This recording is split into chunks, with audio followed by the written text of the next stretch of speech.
बेहुली हुँदा गाएको दोहोरीले फेरि भाइरल बनिन् गायिका लक्ष्मी खड्का।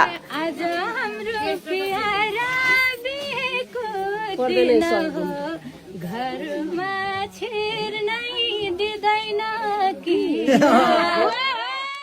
बरु तिमीले पियारा पानी ल्याऊ लोटामा, बहिनी ज्यूले पुर्याइदेऊ कोठामा। रातो पहिरनमा सजेकी बेहुलीले आफ्ना नवविवाहित दुलाहालाई घर भित्रने बेलामा गरेको साङ्गीतिक ठट्टा अहिले सामाजिक सञ्जालमा भाइरल छ। ती बेहुली अरू कोही नभएर नेपाली लोकसङ्गीत क्षेत्रकी उज्यालो तारा लक्ष्मी खड्का हुन्। उनी करिब 5 वर्ष अघि नै सामाजिक सञ्जालमा छाएर दर्शकको मनमुटुमा बसिसकेकी पात्र हुन्। युट्युबर भाग्य नेउपाने र भोजराज थापासँग अन्तर्वार्ता दिएपछि लक्ष्मीको चर्चा एकाएक चुलियो। उनी धादिङमा जन्मिएकी हुन्। 4 सन्तान मध्ये लक्ष्मी साहिली छोरी हुन्। उनी भन्दा मुनि उनको कान्छो भाइ छन्। अध्ययनको लागि उनी काठमाडौँमा बस्थिन्। लक्ष्मीको भाग्यको ढोका तब खुल्यो जब उनले रहरे रहरमा टिकटकमा आफ्ना गीतहरू राख्न थालिन्। उनको त्यो प्राकृतिक र मौलिक स्वरले हजारौंको ध्यान तान्यो। यही प्रतिभालाई चिन्ने युट्युबरसँग उनको भेट भयो। जादुमय स्वर भएकाले नै उनी सामाजिक सञ्जालमा मात्र बिकिनन्, बरु सङ्गीत क्षेत्रमा जरो गाडेर टिक्न सफल भइन्।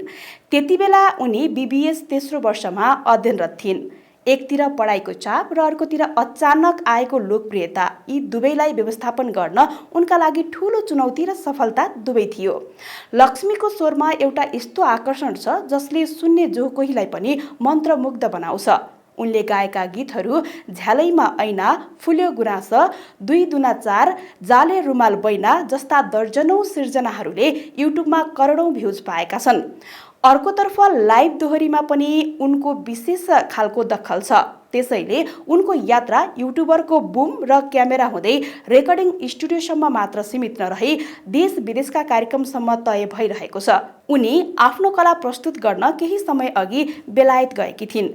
बेलायतका सम्झना सामाजिक सञ्जालमा सेयर गर्दा पटक पटक अहिलेका बेहुलासँग लक्ष्मी देखिएकी छिन्। उनीहरू मिल्ने साथी हुँदै प्रेमीमा परिणत भएको जोडी बनेको आकलन गर्न खासै गाह्रो छैन। उता ढकालले पनि लक्ष्मीका गीत प्रेमिल शब्दसहित सोसल मिडियामा पोस्ट गरिरहेका हुन्छन्। यसबाट उनीहरू प्रेममा थिए भन्ने पनि पुष्टि हुन्छ। त्यो प्रेम अहिले बिहेमा परिणत भएको छ।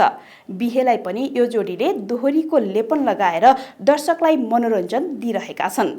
लक्ष्मी खड्काको यो साङ्गीतिक यात्रा र वैवाहिक जीवन अझै सुखद र सफल बनोस् भन्ने कामना छ। उनको जादुमय स्वरले नेपाली लोक सङ्गीतको आकाश सधैँ गुन्जाइरहोस्। नवदम्पतिलाई शुभकामना।